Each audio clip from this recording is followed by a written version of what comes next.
Welcome to the Your Message Received podcast. And now, taking your message to the finish line, your host, John Duffin. Hey folks, John Duffin back here with Duffin Media and Duffin Coaching. Welcome to another episode of Your Message Received, where we get to help you find your best, most true, authentic business voice. Hell, your most authentic voice. Get what you want, find what you need, improve your results. Yeah, meet that person of your dreams. Make billions of dollars, become president of corporations. Again, we're not promising all those things yet. We're projecting them later on in the year. But for this moment, we're planting a seed, and we get to do that by bringing people on who walk the walk. Today is absolutely no exception, because my friend, my mentor, my colleague, business guru, Culture Matters CEO, public speaker, and event host extraordinaire, and published author. And that's just some of the cool things about Jay. Jay Doran is here and back with us again today, too. I'm really excited. Nice to have you back, man. Thank you. Pleasure is all yours. A good friend of mine used to say that to me and other people all the time. So I apologize for but it's an endearing statement because of the love I have for them. Because they're very much a character and just to experience and be in their presence. But they used to say that sometimes to people to joke with them, pleasure is all yours. No, it really is a pleasure and an honor always to come on your show and be heard. So thank you so much for that. I love this. And this is the fourth pass so far. So I'm exceedingly excited that we get to dive deeper, head a little bit further in, because folks, there's a lot of attributes that I would say about Jay Doran. And here's just one of them, which is the constant and continuous sense of progression, learning, sharing, utilizing knowledge, expertise in order to make culture matter. And so right off the bat, in 2024, why does culture still matter?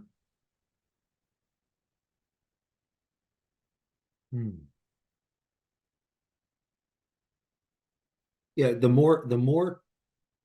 think the more we get to decide what we consume, what we watch, who we get to choose in our circle, the more things become in a vacuum, the more the bigger picture matters. So we don't lose a sense of who we are in the process, trying to mold things to what we want and make things perfect. That's like the first thing on a big scale. Why does culture matter? We're all different, makes us beautiful as people. It also leads to what conflicts of vision, opinion, ways that we perceive the world, how we want to live. That's the macro answer. Business wise, people have more options. We have to earn their trust and re-earn it every day. And that's, I think, going to become continually more difficult as each individual in companies has more control over their personal brand through their social platforms. Quite literally is being told subliminally every day, you're better than where you are. You could be this, you could be here, or you could be doing this, or you could be, and so that's a short answer. Bigger, and then on an individual level in business, culture matters. People matter. Yeah. There you go. One of the things I think about when you just said that, and that I still find it intriguing, which is corporations often have the reputation of wanting to instill their message as opposed to an evolving culture. And I wonder, like for me, when as you're saying, people have more autonomy in regards to their personal brand, and whether it's social media or blogs or habits or whatever the case may be. Do you find currently that corporations like the fact that individuals continue to evolve upward and outward, or do you find that they resist changes like that as time goes on, or that goes away from planting their message? Even if the intention is to support the individual's autonomy, what institution doesn't push back a little bit? Because I can't just do whatever I want in a country. There are laws to stop me. So I think even if the leadership is open to that idea, there's still natural tensions within the corporation to create order where there's chaos. Now, more nuanced, based on the leadership's values, how they work, how they relate to each other, up the line, down the line, authority, subordinate, that will set that's part of what sets that tone. So that would be, that's part of what sets that tone. There's a level of the degree of responsibility that those at the top set the vision and the general strategy. And then the question is how much autonomy and how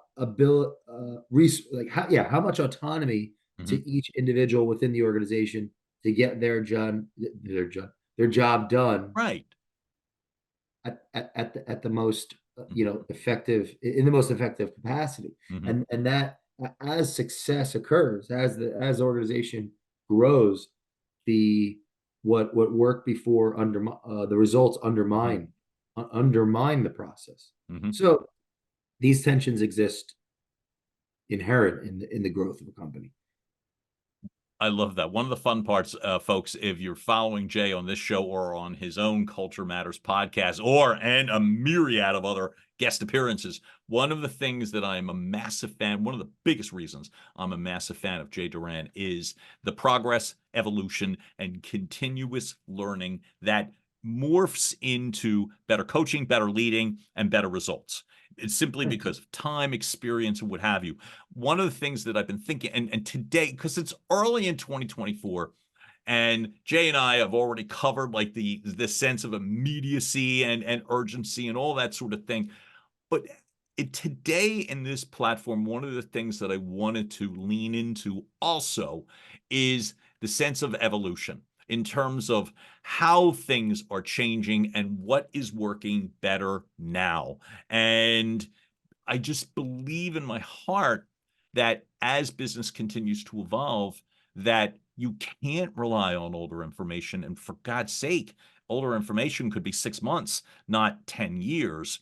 So first, like a general question would be, how receptive are companies to you currently in regards to, without naming names, that doesn't matter. Sure. But what I mean is, how receptive are companies now in terms of accepting change, suggestions, new ideas, critiques? What's that been like lately? I think there's generally interest, but in the nature of the employer is to figure out how to get the job done. And let's say that there's a breakdown of communication with the goals of the organization and the labor, like the people's ability to execute upon those goals. Right. Oftentimes companies will look for third parties to help them get the job done, whether that's communicating with the people or whether that's participating in actually doing the work.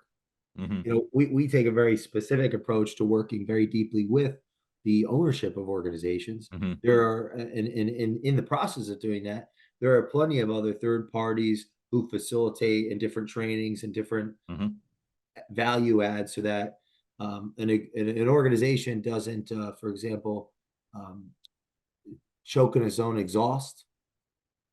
It's kind of that work has to happen constantly and it really never ends. There's those within the organization that are working within it to keep open feedback loops occurring, and there are those outside of the organization that are known and unknown to the people of the organization that are helping that organization stay innovative. Okay. I don't think I think there's always been it's a part of the system to Right. have various third parties. The Hmm. question is who, and there's a competition there because there's endless amounts of people that would love to Yep. be in the position to help organizations in varying capacities as advisors, as coaches, as Mhm. mentors, as speakers, and so on and so forth. So I think the interest Mhm. is just a constant, has been in business for a long time. And I think that as far as like on a bigger scale, like these larger Fortune 100 type Right. companies, there's always, it seems to be that there's always new ways of saying the same thing. Mm. Hmm. And that, without novelty, why would we watch movies if they're all, saying the same message? Hmm. But we enjoy hearing that message in never ending different ways. So, Yep. so, yeah. And Mhm. ultimately the strain of institutions Mhm. keeping talent, the statistics are showing the talent stays at, a more simple way to put it would be people have a lot more jobs in their career than they used to. Mhm. So how first question would be, could we could we could we keep could we maintain tenure or increase tenure? Could Mhm. we have tenure essentially, meaning loyal employees Mhm. working with an organization for their career? Is that even still a possibility? Let's say that it is, Mhm. and let's just say that the percentage, it's a lower percentage likelihood. Mhm. Could we potentially increase that percentage? Mhm. Could we increase the amount of people that could work with an organization long term, would Mhm. want to work with an organization for the long term? If so, what would that look like? Would that even be of benefit? Is that not even of benefit anymore based on this factor, and this factor? What are Mhm. the consequences of that for our business culture, Mhm. for our culture as a whole? These are the types of questions that I live within to attempt to Mhm. answer with organizations to Mhm. figure out the type of ecosystem that they want to create to support their customers through the support and the right attraction Mhm. and development and turnover of their people. So, because and that so the question was about, is there interest, Mhm. or what that like? There's always, it's always Mhm. occurring. There's always Mhm. people helping, the helpers of business. Right. The question is, um, who are they and how Right. effective are they? Mhm. And, you know, are there listeners that want to be those people? So that could go in a whole different direction. I hear you. I would say we're Um, very successful because we focus on the results aspect. mhm. What's the outcomes? Depth and width versus just width or just depth. Right. Jay, you said something a moment ago, which, by the way, that struck several thoughts to me. But one of the things that I love when you said, "Well, there's multiple ways or different ways to say the same thing," and I was just, are organizations when they want to work with you, in general questions, are they asking the same questions in regards to why they bring you in? Or are they asking different questions? Are you noticing shifts in regards to priorities? Really, is all I'm trying to say. In Well, I regards to think, okay, priorities of, psychologically, I think we all, if we're looking for a change in our organization, right. we're going to look at what we can see. Hmm. I need my people to be bought in. Hmm. How my approach is trying to figure out how bought in is the person saying that below their own awareness, Hmm. because uh, we're not the organization to partner up and help them fix or change their people. Hmm. I believe that's actually a byproduct of that, of whoever's speaking and asking and inquiring, of elevating their own awareness and evolving their own sophistication of business Right. and actually buying more into the Hmm. organization. And that starts with the CEOs of the organization, Hmm. the managers of the organization, The the lead, leadership team. the well, and even so, that leadership team will relate to one another relative to how they're related to by their Hmm. ultimate authority, Hmm. which would be the CEO. How the CEO creates open communication Mm-hmm. and articulates themselves, the vision, right? The reasons, provides resources, Mm-hmm.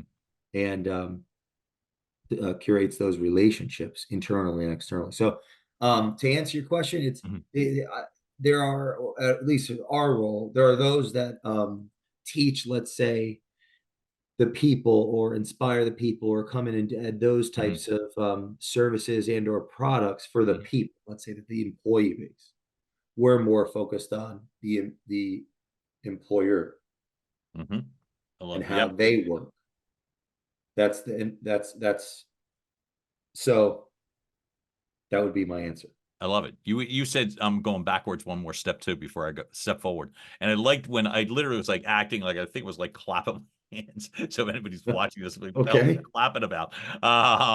But it was when you said like longer term employees, and do you even want that I want anymore? to be clear. I gravitated towards this because I bring so much power to the table. If I were to work with an employee in an organization, they would leave wherever they are because they would become powerful enough to start their Powerful, own confident, empire. right?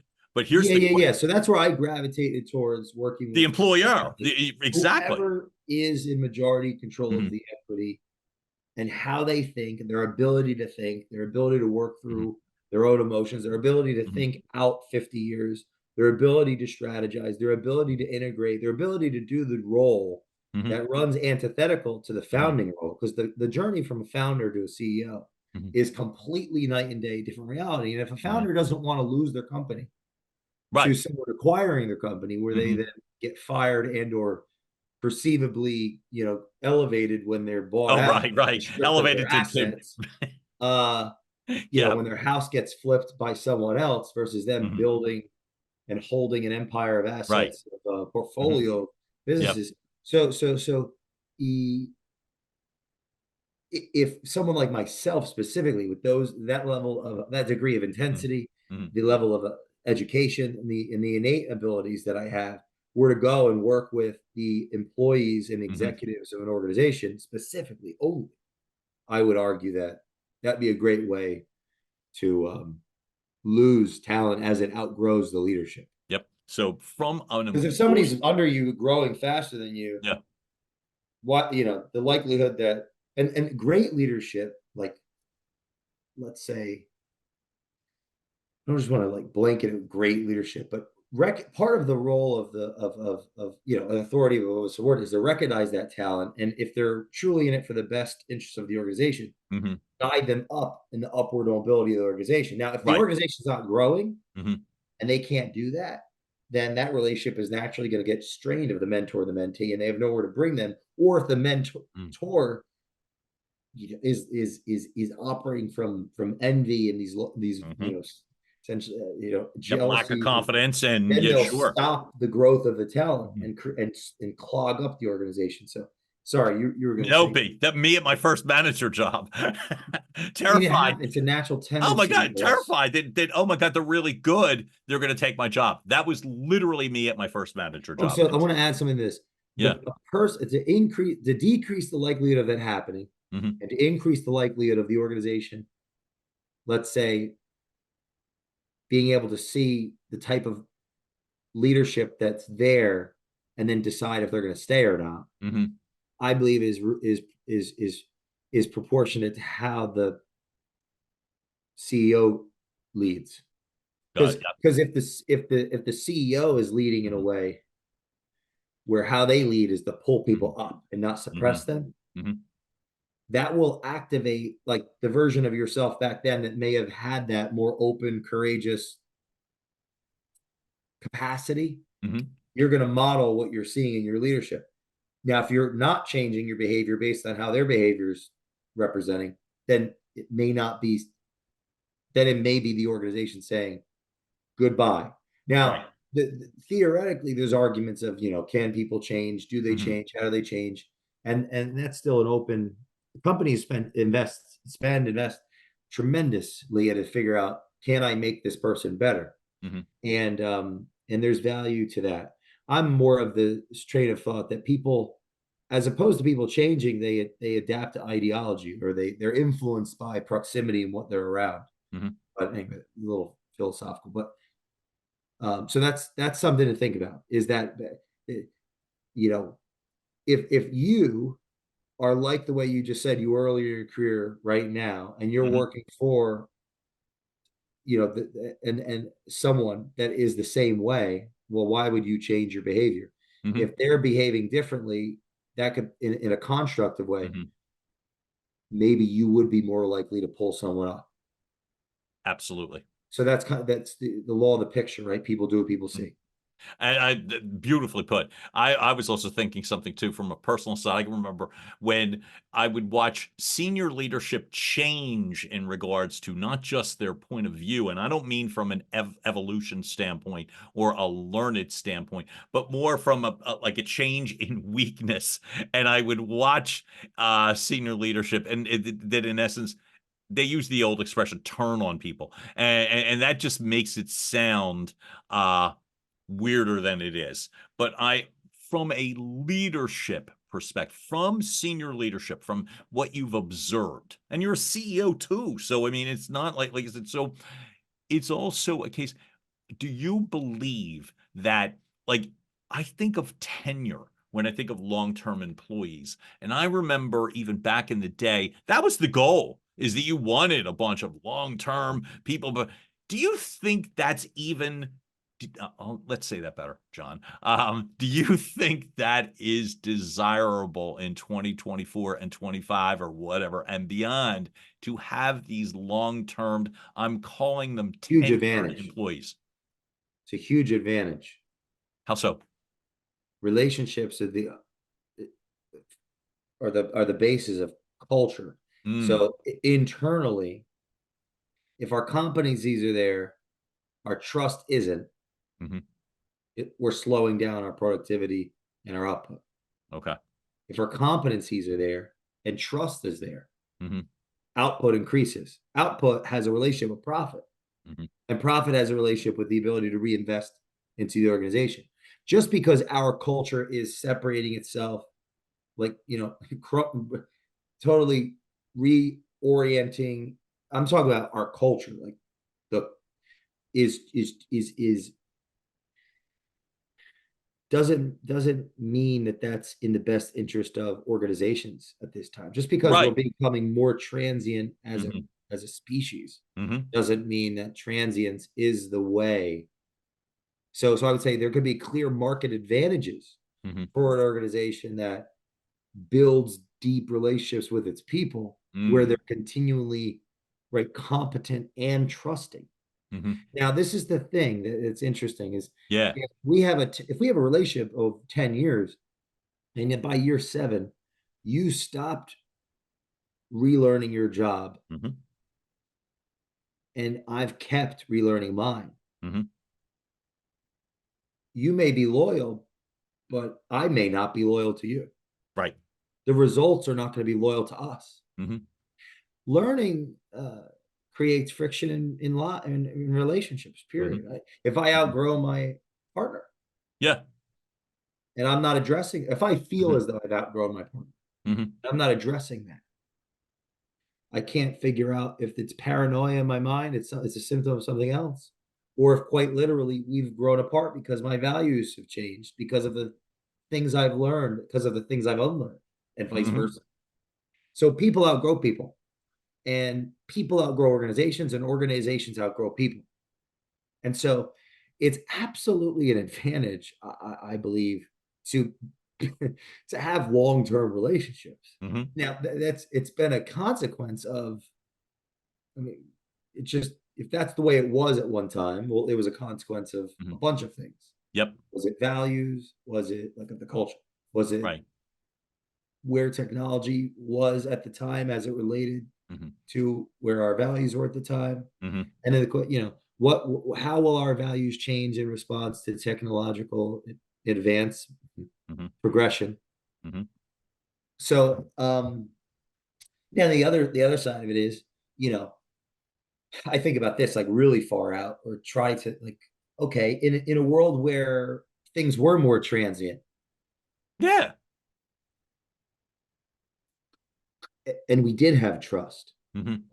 Like if I was able to love someone I've only known for an hour as much unconditionally as I love someone I've known for 50 years, Mm-hmm. is that better for the human species to Mm-hmm. have that level of, is that even love, or is that something else? So my point is, I don't know the answer to the long-term outcome of, I'm trying to figure that out. That's what Right. those types of questions drive me to want to get up in the morning and work, right? Because working in business is like a social laboratory. It's like social sciences Mm-hmm. laboratory. You get to test methodologies and theories and Mm-hmm. see what works and what doesn't work. And so I think at this juncture, there's advantage in having long-term relationships Mm-hmm. because it helps a person develop as a person, Right. face conflict, Mm-hmm. and the less conflict we face, the paradox is more conflict is created. Mm-hmm. A conflict avoided is conflict multiplied. So but with tenure of a relationship, Mm-hmm. the paradox of love is the more we love, the more unconditional love is, the more entitlement within it, and the less we're likely to ask, excuse me, that next question. Harold Bloom, one of my favorite teachers, no longer with us, but just like a savant literary figure. And Right. he would say that the reason we read literature, I'm paraphrasing, is Mm-hmm. there's only so many people that we can get to know, something to that effect. Like Mm-hmm. we've exhausted all the people that Mm-hmm. we know. And so we're reading these great works to Mm-hmm. come closer to ourselves and culture through these great works. There's clearly truth to that. At the same time, if we have a relationship of 30 years and I stopped 27 years in Mm-hmm. asking you how your day was and actually caring to know about that and then going deeper, Mm-hmm. well, we're going to have an issue by year 32. Maybe we get divorced. Now, if we're doing that in our business Mm-hmm. with our people and vice Mm-hmm. versa, where I they've stopped believe. learning, Oh, we've sorry. stopped learning. Mm-hmm. See what I'm saying? The Oh, complexity of that. I Okay. believe that to be Oh, so. That's why I asked. I can't answer the question. That's why I wanted to know, because it's like, to me, it's this constant evolution, and everyone, are you keeping up or not? And that, to me, as I said again, is one of the things that I think about as business progresses, as corporations progress or regress, and as more individuals are either staying within an organization or formulating their own business, is the sense of this continuous learning, and you just said it a moment ago, and unlearning. So one of the things I thought about today, folks, the last time Jay was with us, we were talking a lot about quotes as reference points, markers, historical data, empirical data that you can utilize. One of the things that, by the way, speaking of literature, our friend Jay Doran is also a published author who has written the book 30 Days of Thought. I remember getting an autographed copy from Jay at a coffee shop in the Fishtown section of Philadelphia, approximately 4-ish years ago, right?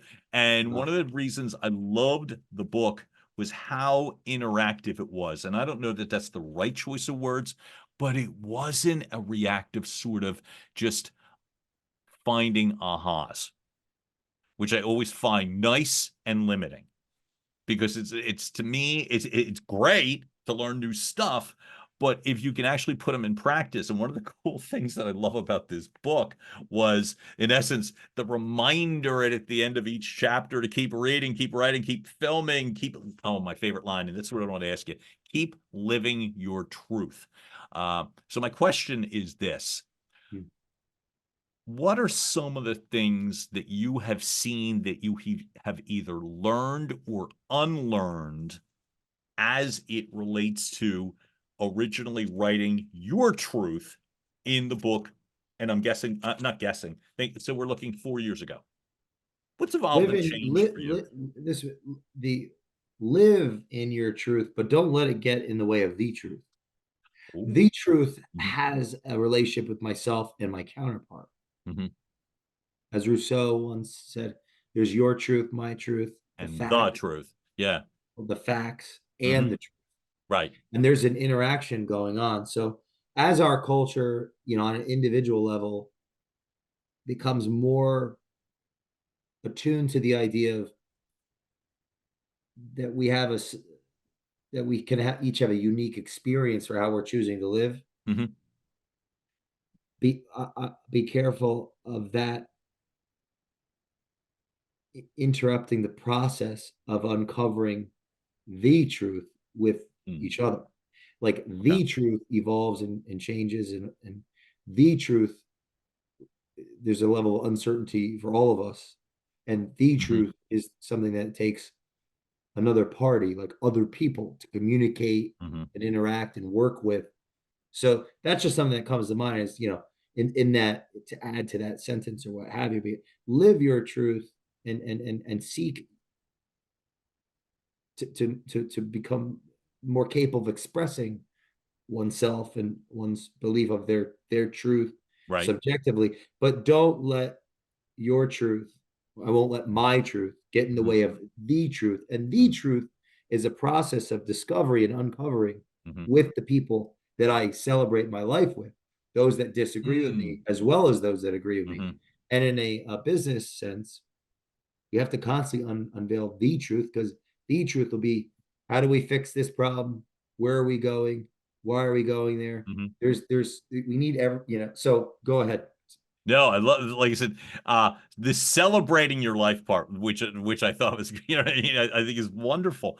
I saw some sections I've read and reread, and I'm just, in terms of, not necessarily do you believe it, but in your mind, like one of the very impactful beginning, and I'm dog-eared the whole damn book. So like, to me, I love even the title of "I Quit Every Day I'm the Entrepreneur." Yeah, that was a good one. I remember. It's a great one. It helped me. This is why I wrote it for myself. So, and you're talking about the old days, the assembly line, and you know what I mean? And I love the quote specifically: entrepreneurship is like eating glass. And light and airy, this book. So it's to you, like, I guess the question would be, you got to see my copy here. Look at it. Oh my God. Oh, I love, that's real dog-eared, and that's real devotion. Light speed insignia with this. So wait a minute, do I have the lights? No, I don't. No, because this was, no, I got it, but the copy. Yeah, but anyway, mine's better because I got Jay Doran to write on mine. And so page 43 you're asking about. Yes, sir. Oh, yeah, okay. Yeah, 43. Can I just say something quickly about this book? It's less a book and more of a process, because when the listener starts 30 days of their thought, they're reading I Quit Every Day I'm an Entrepreneur, that excerpt, to think their own thoughts, to turn the page and write in the book, what they think. And there's a call to action for them to share what they think on video, so they could share it with their peers, the world, and to watch their video, to reflect on what it was they reflected on. It's their thought. It's not they're posting it every day, Jay Doran, because the first initial thoughts were mine, but 30 days of thought is a process for all of us that can be revisited at any time, with the goal, more clarity, more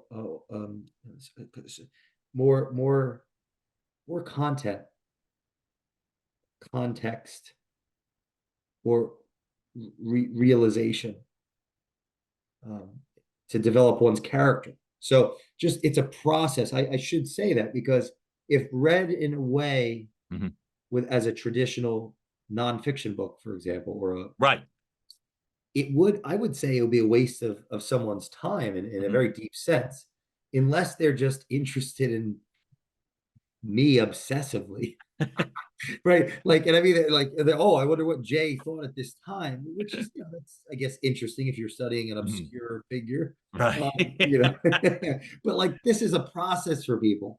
This I love. All right, so I don't know why my mind went there, but at first, beautiful. So I go to the comedian. I go to the comedian Nate Bargatze, who I'm a massive fan of, and I love him to death. And he talks about books, and he's like, I don't read, because when I read the books, it's like, it's just so many words, and I'm just looking. Can you just give me a couple of minutes? But then it's more words.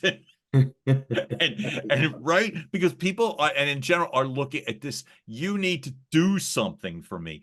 Has anyone of the people that have read your book and responded back to you and like the process, I'm sorry, that have Good done catch. the process, right? Took a minute. Sorry. Yeah. I'm usually faster than that. But it's like, but with the process, have come back to you with any sort of answers or thoughts that have changed the way that you think? Oh my God, there's so much there. People I've watched, I've had the opportunity to watch people through social platforms like Instagram and Yeah. LinkedIn and Facebook Mm-hmm. represent their 30 days of thought in Mm-hmm. their way, in all different ways. Mm-hmm. Some taking 3 a day and doing it for 30 days, others Right. doing weekly Facebook lives, talking Mm-hmm. one at a time with other Mm-hmm. people. Um, Others more like produced clips of one Mm-hmm. thought at a time. And I've watched so many things and had thoughts or Yeah. different ways of looking at Mm-hmm. the original thought and how that was Mm-hmm. interpreted that led to new conversations. Answers from the Stairs is a great book people can invest Wait a into. minute, And say it again. I'm so sorry. Answers from the Stairs Thank you. by Christopher Vester, who Mm-hmm. in one of the final chapters puts their 30 days of thought within a chapter, their Ooh. thoughts of my thoughts on the thoughts, Mm. kind of, and that right there is another way to stretch and mold. I've Mm-hmm. gotten great feedback as well from the reviews, the critical reviews, Right. where that truly beat me down deeply. In fact, one of them Sorry. led to Mm-hmm. working on improving the explanation of how to use the book on Mm-hmm. Amazon, because it was Mm-hmm. such a cutting review that I agreed with. Oh, okay. That's the value of criticism, Mm-hmm. is to be able to get better Mm-hmm. and evolve. So absolutely. I look at that. First of all, the actual content for me Mm-hmm. is a book report. I'm drawing from Adizez's literature, a well-renowned cultural Mm-hmm. advisor, pundit, Right. who's still with us. Ishak Adizez, in his books, I've Mm-hmm. read just about all of them. He talks about his literature as a book report. So I'm looking at this is at one point in time a component of something that I felt and believed and Mm-hmm. constructed for Absolutely. myself. And um, I'm trying to look at every time I redo the book, Mm-hmm. my Mm-hmm. own self Yeah. reading and writing, to to to to to break apart what I put and rebuild it. That in itself is how I'm going to grow as a person Mm-hmm. with a greater capacity to manage people, right? Which will be the Mm-hmm. consequence of my ability to manage my own Mm-hmm. emotions. So that's my answer. Is I could have just said yes. But I would have hated that. It wouldn't be a very thoughtful response. Yeah. Yes. So yes, absolutely. Or just nod your head. Yeah, absolutely. Sure. Whatever. Or no, no way. This John, you understand. This is dogma. It's just as much dogma as the Iliad, right? There's the Iliad, Right. and Oh then my there's God. 30 Days of Thought. So, So folks, if you want to see us morph into sports talk radio, this is how you do it, which is, yeah, that's brutal. you wouldn't I see like the anybody Iliad. rewrite the Iliad. So, I'm Homer, clearly. No, it's clearly, it's not that well done. So let's beat it up a bit. you're, The process is you're way hotter than Homer Simpson. Oh, Homer the thank Father. you. Oh, I'm I sorry. appreciate that. That was not one of the reviews on the book, by the way. But maybe you Will could be. leave. Maybe some of the people could leave some review. I would ask the listeners to Yeah. be open to the process Mm-hmm. and leave an honest review. Mm-hmm. Period, because that's how I'm going to Mm-hmm. grow and we're going to bring better, even more quality literature in the Mm-hmm. future. So, but yeah, as you're saying. That's perfect. So with the evolution, in terms of your continuous knowledge, folks, as you are listening, watching the Culture Matters podcast, and there's a lot of reasons to do exactly that. One of the things that Jay has begun the process of Yep. is going through the book, and as you talked about breaking apart the knowledge, not reinventing, but pulling it together from a different lens, a different vantage point. Have there been any surprises to you so far in regards to what you've uncovered as you take the steps in the process to go through? Yeah. Yeah, I think the victim seeks control. Mm. Mm-hmm. How so? And in the lack of resources is a call to resourcefulness. Mm-hmm. And part of that is a convincing or a necessary certainty despite uncertain odds. And when I wrote this, when I was writing the excerpts, the thoughts, Mm-hmm. I feel the pressure. I feel the uncertainty masked with certainty. Okay. I feel the founding psyche of a future business operator, right? Because before there's something to operate, there's the energies to manifest the actions and the Right. orations and the interactions, communications Mm-hmm. with the world, right? Potential customers, Mm-hmm. Inevitably people working with us, our employees that to come, they'll come later. Yeah. Just if at the beginning it's us and nature Mm-hmm. and the angst and there's narrative within this book that one could, that'll be more as I go into 30 Days of Thought. Yeah. All these years later, redoing 30 Days of Thought. Mm-hmm. There the order and the order of the life less of the excerpts Mm-hmm. feels my own autobiography. Absolutely, there's value right there. Drawing from a Nietzschean idea of Immanuel Kant. Our philosophies are a projection of our autobiographies. I mean, but the point is, yes, yes. How I'm doing it now, Yeah. through the Culture Matters podcast, Mm-hmm. is drawing from what I've learned over the last handful of years as an advisor, as consultant, through the idea of reading to think, writing to develop. Mm-hmm. I reread the excerpt myself. Yeah. And I take some time to write down thoughts, bullets of ideas that come to mind when I read it that can take the thought in another direction, another Right.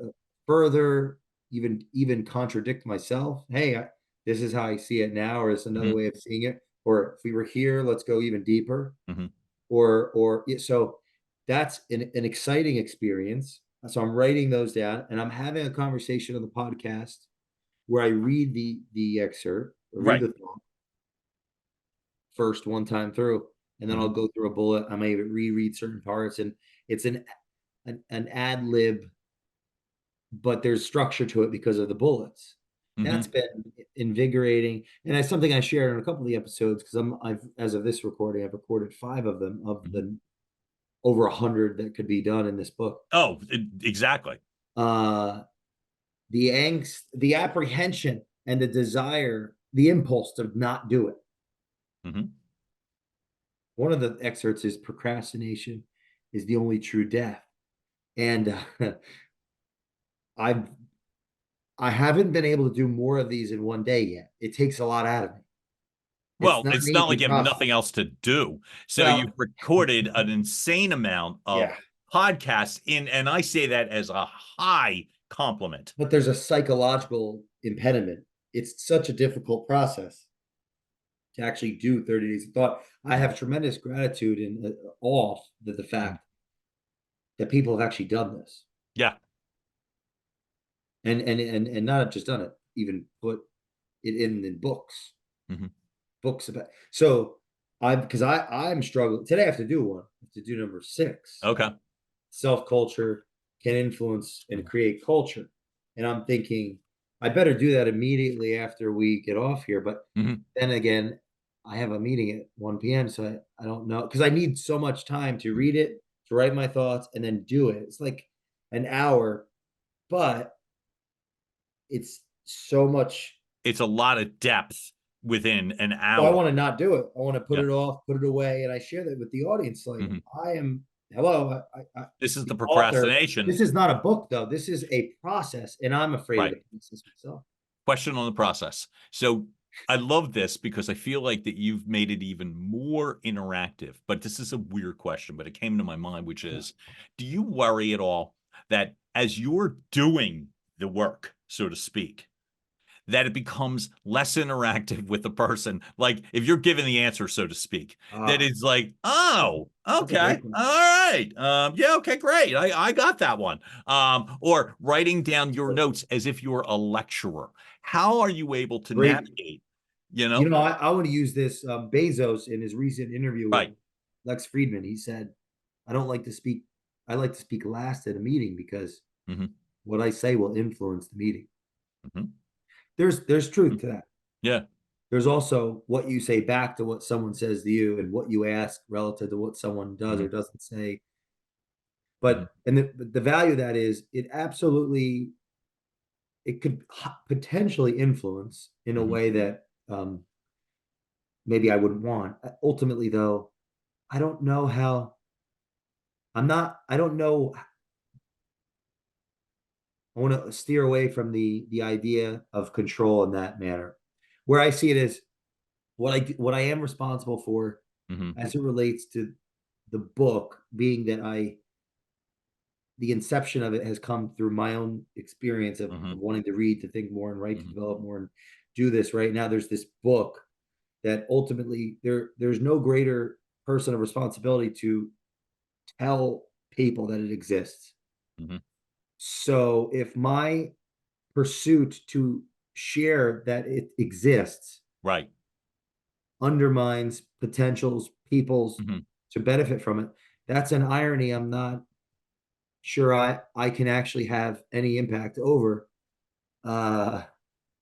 And that's okay, because it would be like a too controlling of a thought to just not do it at all, because I might influence some people's interpretation of it.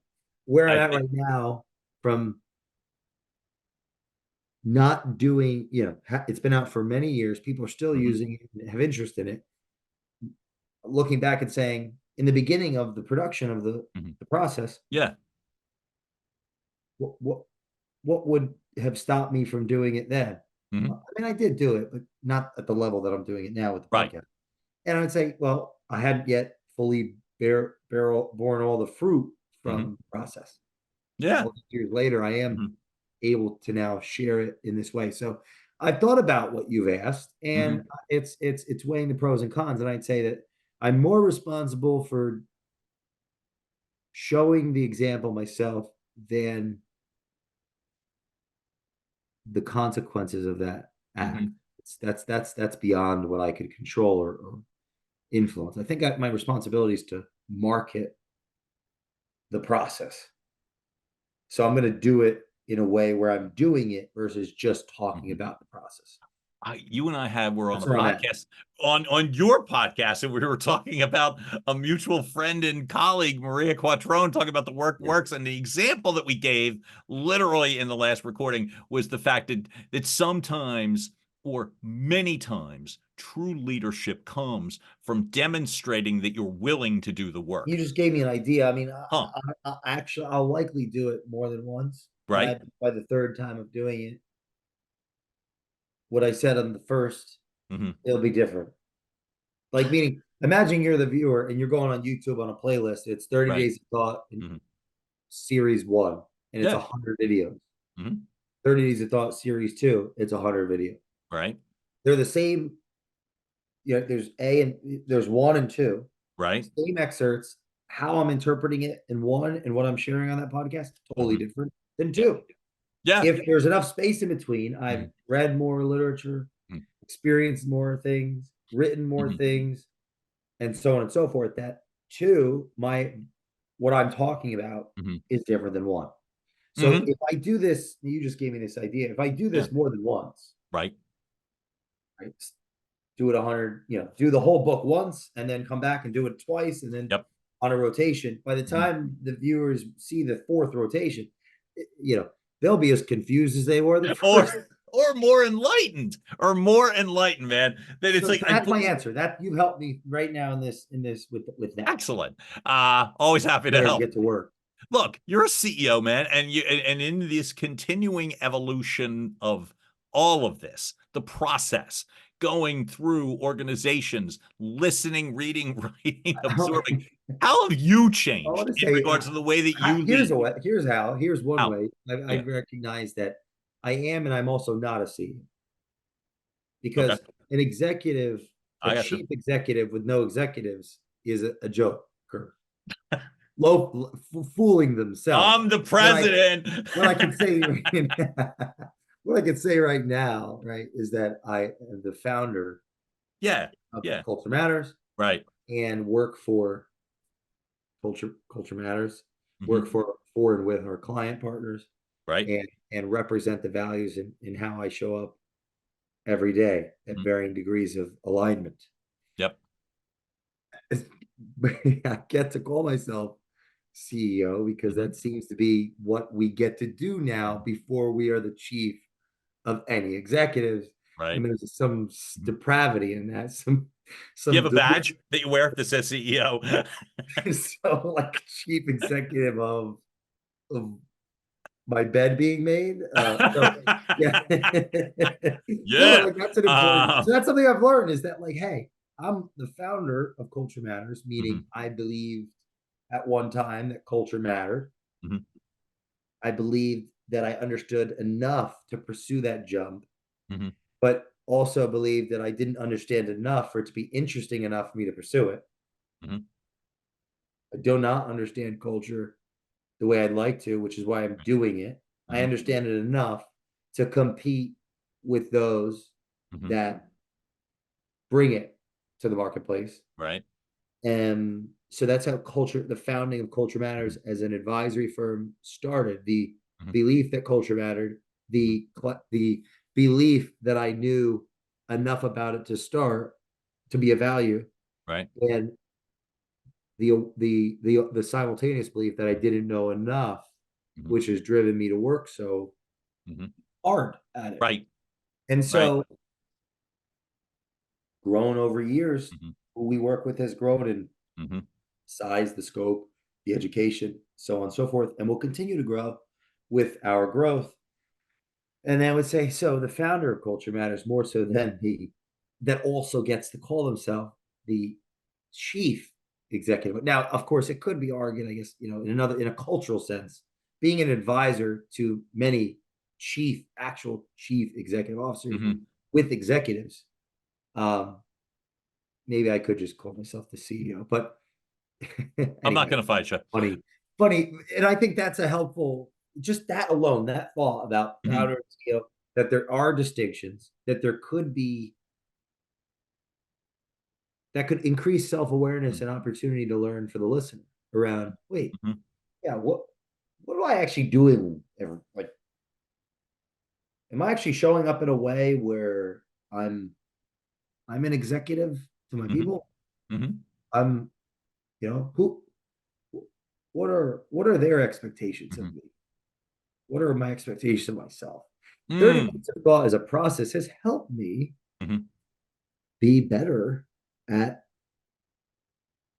being a person and being an advisor and being tasked with helping steer the vision and grow the organization, grow the organizations that we've had the opportunity to serve that help our organization grow. So, man, it's a life changing, continues to be a life Mhm. changing, life evolving process to read, write, Mhm. and someone that did not, as of yet, participate in like a liberal education, liberal arts, you know, the classics, Mhm.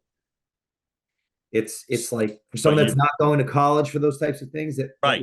would benefit from some of what that offers to their Mhm. working career. 30 days of thought, I believe is a process help me, and I've seen it help others. So let me ask you this from the sense of that process and how it's helped you.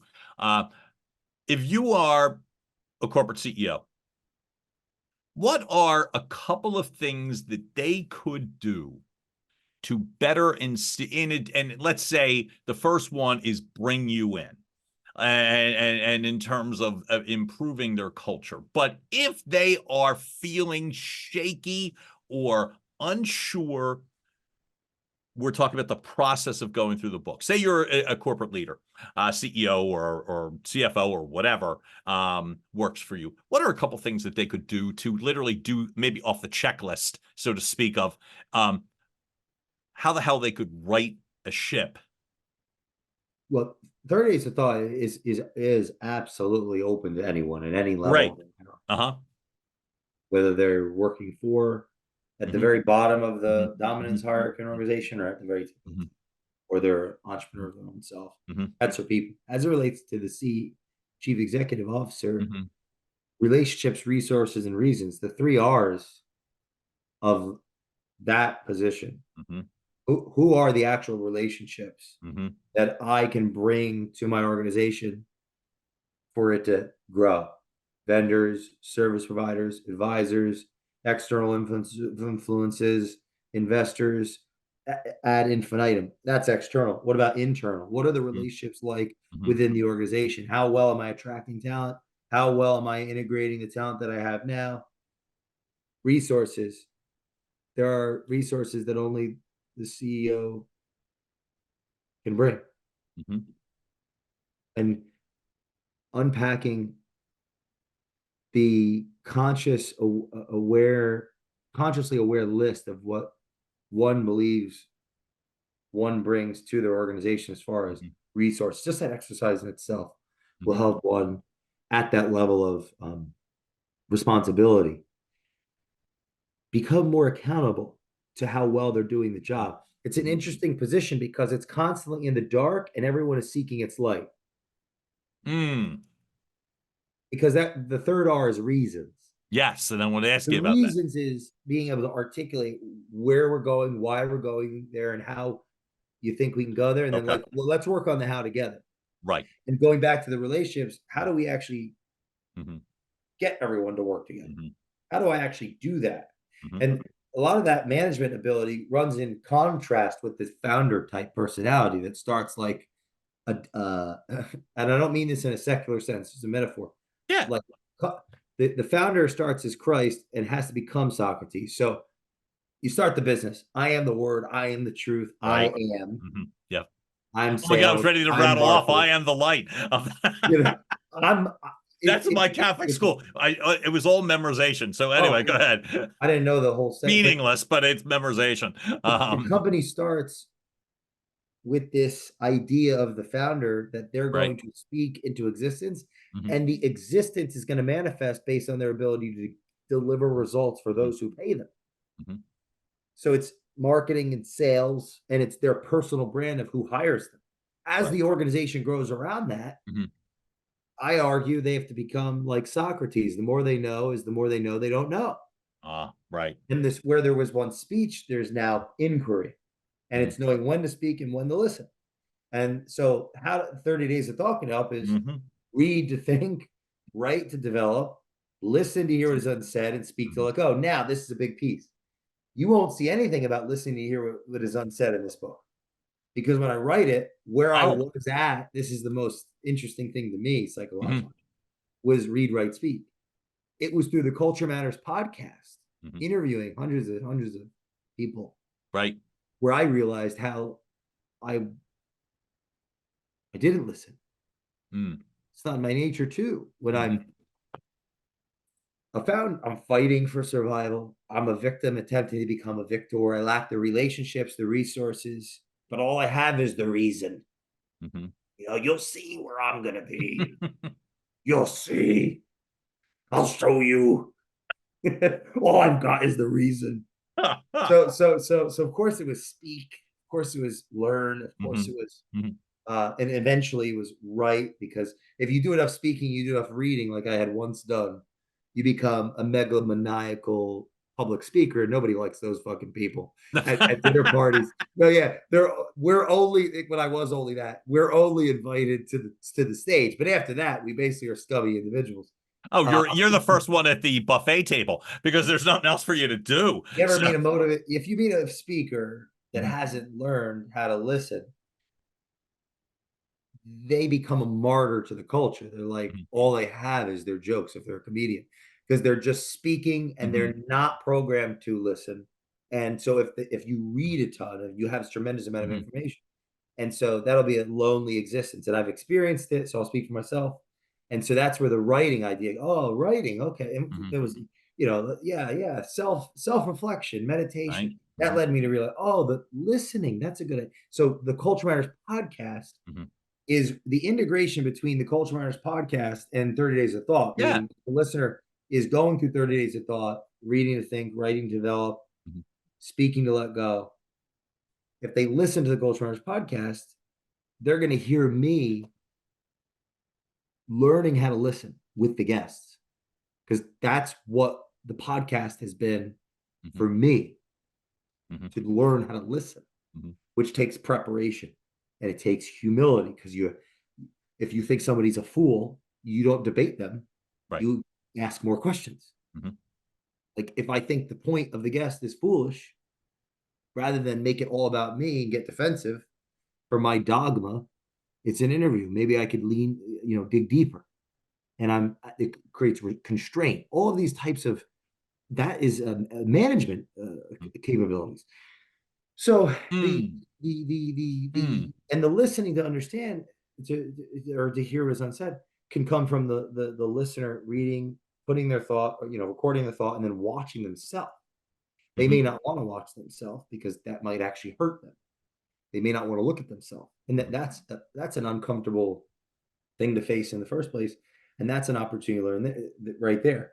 For one of the big proponents of the book, Brad, he'll even say to this day, yeah, read, write, speak, and he talks about it because when we were in the throes of really working together deep, we still, but with this book, right?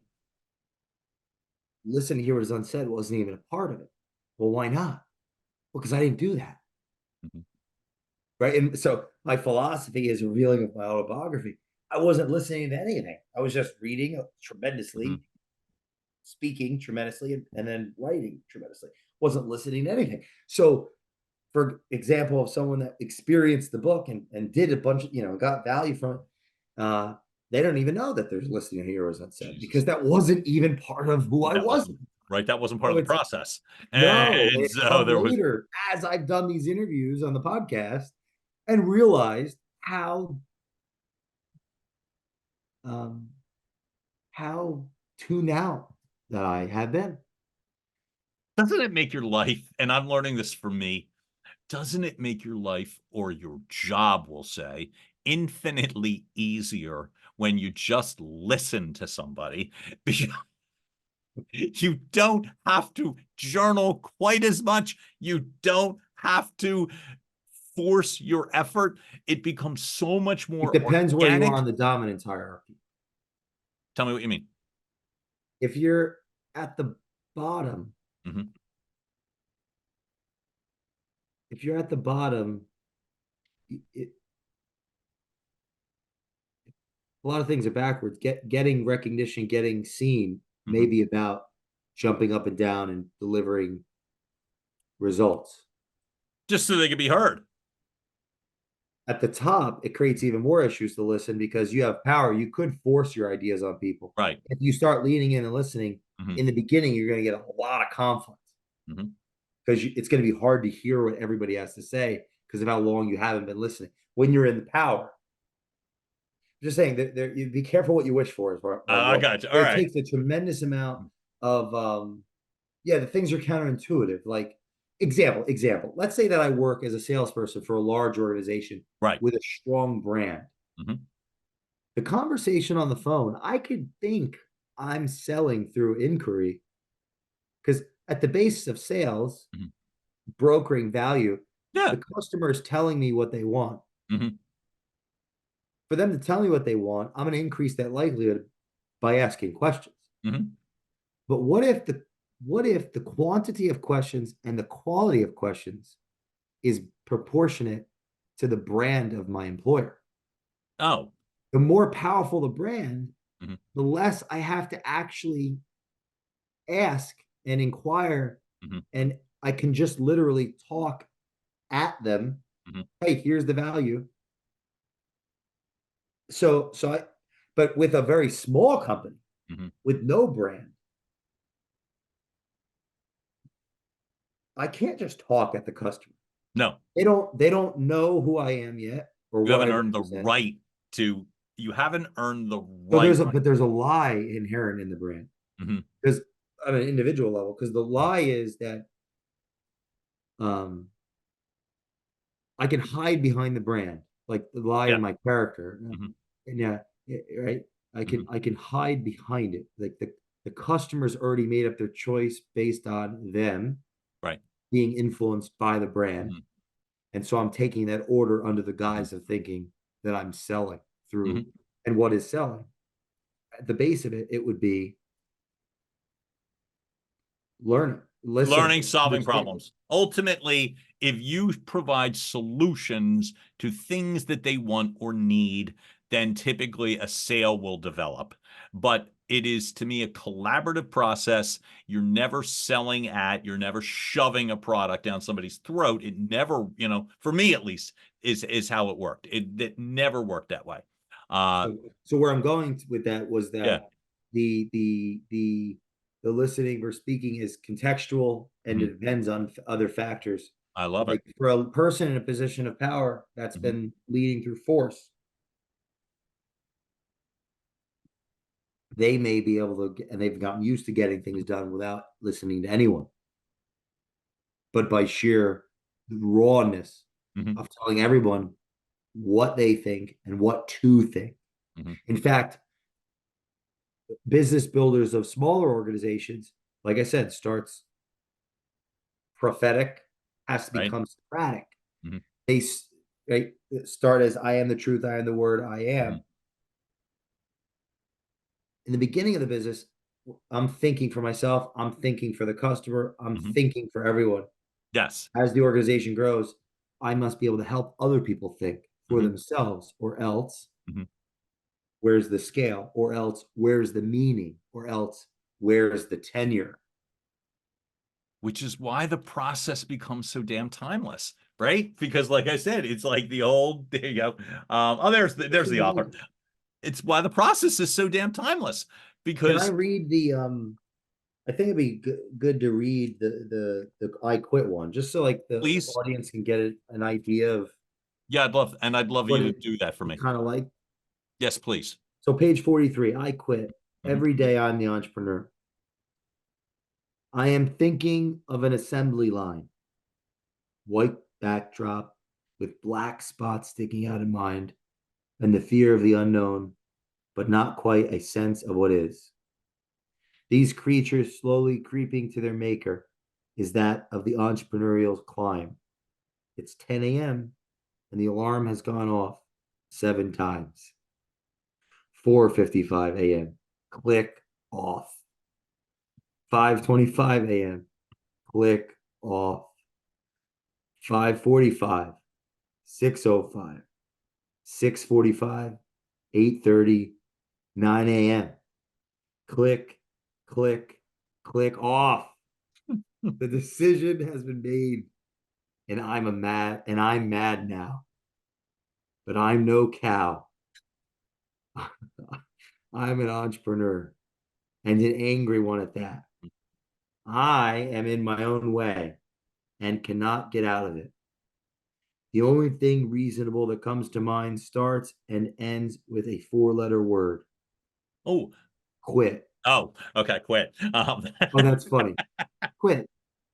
Come to think of it, quotes got me here remembering of the cute success stories they like to sponsor on Facebook. Quote, entrepreneurship is like eating glass. Elon Musk. Today, I know the feeling. Every day is the same glass and the tried and true method of eating it. The job is to have no fear. My role is to fight the fire. The sole responsibility of me, the CEO, is to do the dirty work, to man my own conveyor belt and feed my people with this mad meat. They will never know the truth, the hell, They cannot see inside the factory of bullshit. The omissions I hold back. They cannot see the cleanliness, the tears, the screams, the pain inside. And I hold the burden. Every night, the same dream of white body and black spots, fear in their eyes as the curtailers leading the herd of yes men near their destination. They feed their people, the unclear, unknowing people following the master controller, the mad cow himself. I lay here, 10 a.m., clock ticking louder, redundant, revered, yet resented by myself, my people, and my cows. I must decide, and it must be to face the day. What other choice do I have? Only one. Good morning, Facebook. I love Monday. Meme face, happy sticker, exclamation, exclamation. Woo! Who else loves their work? This is the entrepreneur. And still, I want to eat the grass of my cows. It's like, what the hell was I on when I was writing that? I don't know, but I want in, and I've been in recovery, but I might make it that might be my hall pass. It's I was sober when I was writing, I swear. It's so engaging and powerful, which is why I do believe it needs to be resurrected. Really a great read. By the way, as I said, if you weren't so damn good at what you do, I'd be like, he's a great audio book reader. Yeah. And so that's another thing I've gotten from doing this is learning right. how to read, frankly, like out loud, learning how to read the grammar and not read I would read the grammar versus reading myself in a sense, like, dribbling up. Reading to grammar is a learned, I think. Definitely it's learned. For me. I've learned that from 30 Days of Thought, reading, learning how to read out loud. I highlighted a couple things here, even from all these years ago, it looks like. So where I highlighted back then was the job is to have no fear. My role is to fight the fire. The sole responsibility of me, the CEO. I think that's funny. Do you still believe that? Well, yeah. If so, I said is to do the dirty work, to man my own conveyor belt, to feed my people. The one of the things that sticks out with this is, it was at the end, revered yet resented. I chose to start the company. I'm the founder. Let's say, for any of the listeners, John, you chose to start. I chose to start. What's revered is what could be possible. What's resented is, I got to do this. What do I even do? How do I do it? I'm still upset about those people that came before this. For every parent, it was once a let down child. And I'm not fair. Like the resentment and the inversion, right? The lack presupposes the abundance or the gain.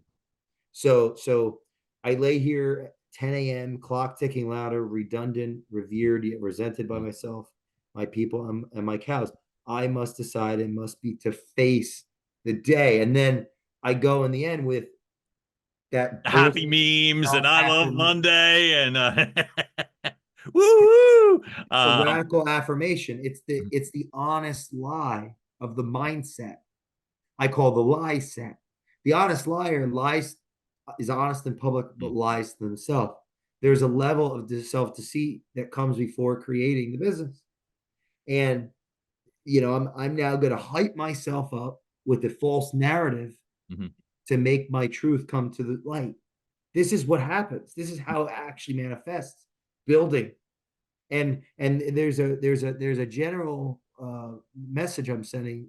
It's send generally. Be careful who you become in the process. Be careful what you become in the process. How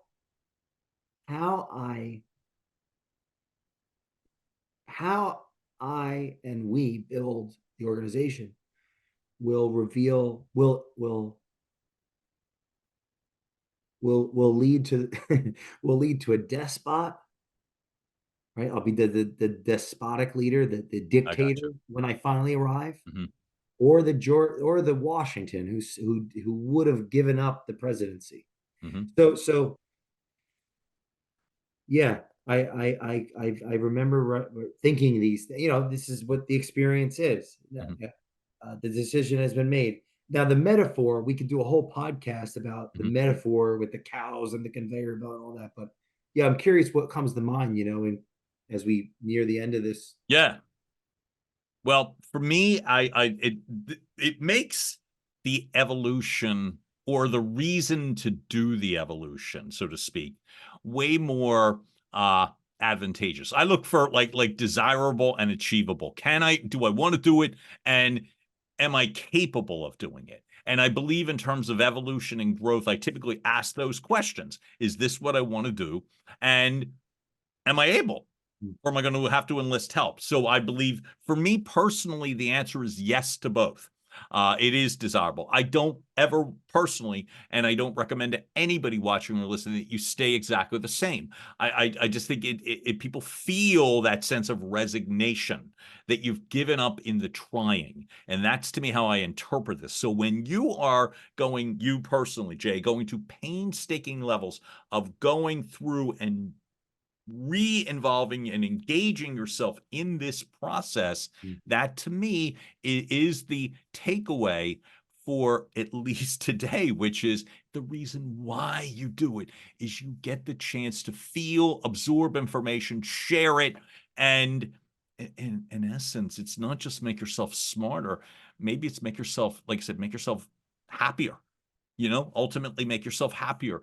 And I don't mean that in a Pollyanna way. I certainly don't mean it in the Monday memes. I simply mean that sense of confidence that comes from, I was willing to take the risk. Like you were willing to take the risk to kill yourself to record an insane number of podcasts. And I know that's growing. The willingness to walk the walk and go through the process publicly, which to me is brave and inspiring, and that you continue to want to learn and evolve. So, brother, I'm thrilled that you made the time for me today. Jay Doran, please keep coming back. That door is wide open for you, brother. Thank you. Thank you. Absolutely. Folks, you've just heard another episode of Your Message Received. Keep watching, listening, subscribing. Tell your friends. Go to the process. Hey, the old 76ers. Please, yes. I was actually, before you read it, I was going to say, he hasn't, in my mind, I'm staying in the conversation into my head. I'm like, he hasn't done a quote. And so the answer, I always do that. Yeah. Always. And I was like, okay, I'm not going to force him, but please, yes. The thematically represent this show. The quote is, he who would learn to fly one day must first learn to stand and walk and run and climb and dance. One cannot fly into flying. Friedrich Nietzsche. Here we are. Brother, gorgeous. Thank you, sir. Keep coming back. This is John Duffin with Duffin Media. Have a great rest of the day, all. Thanks for tuning in, and we will be driving content through your front door soon. Be well, all. Bye. And now, making its way across the finish line, Your Message Received has been a production of Duffin Media.